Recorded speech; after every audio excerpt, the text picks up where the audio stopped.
So my name is Joakim Juhl, and I'm the founder of OFI. We're a Danish company. We're relatively new, and we are represented here by Mitro Sound Factor. So I've been told that in Finland you invite people from the outside to do all the talking. So I hope it's okay that I say a little bit about what we are doing. This is one of our speaker cables, and as you can see, it doesn't really look like most other cables in audio. We have a very wide conductor spacing. You can see we also have that on some of the cables here and the power cables. So this looks very different, but there is a very, very good reason for why we do that. We want to minimize the influence of everything we do on sound. So the more OFI you buy, the less influence on the sound. So why do we do that? Well, we think that the best we can do is to preserve the information and the music as it was, and then we're just trying to not destroy that. So that's the ethos of OFI, is to kind of avoid, by all means, something that creates sound, but rather lets you into the music and that you appreciate what happened amongst the musicians, how the recording engineers wanted to do their thing, and also what kind of equipment you want to use. If you change to a different amp, you'll get different sound, and we think that our products should just let you in to do that. So back to the cable. So why the low capacitance? Well, capacitance is a way for any electronic signal to be stored as energy.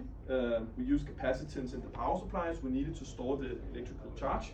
But when we do signal transmission, the capacitance will cause a time error, because first, for the signal to pass through the cable, it has to basically charge the capacitance of the cable before then it's released, and then the capacitance is stored energy that then will be released, but that can never happen as fast as we want it to, so it causes a time error.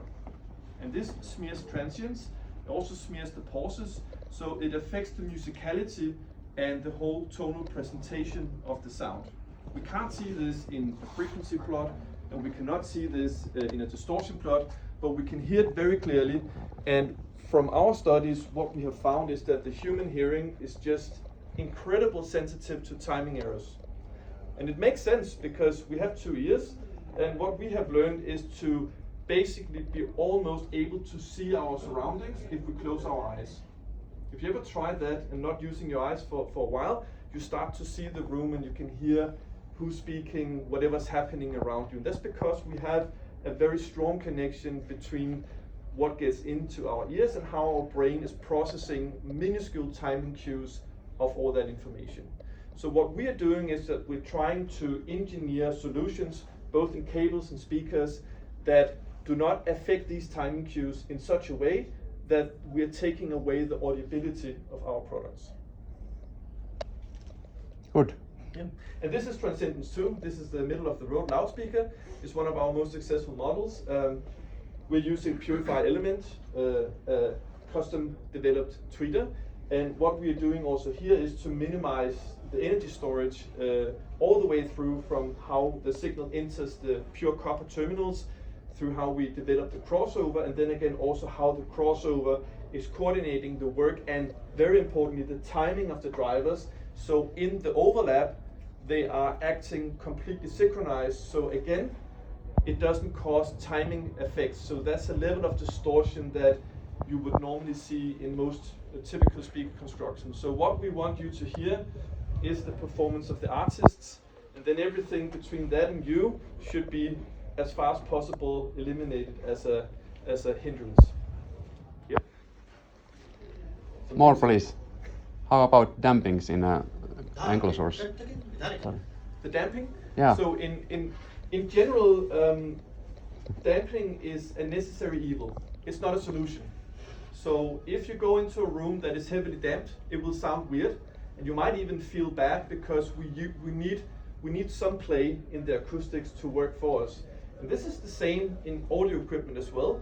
A box is a bit like the room inside the speaker, where the drivers are coupling the room inside, the space inside, to the space outside. So we need to control the resonances and how the energy is built up when we're pushing. All that energy is pushing out of the box is also being pushed into the box. So we need to control that.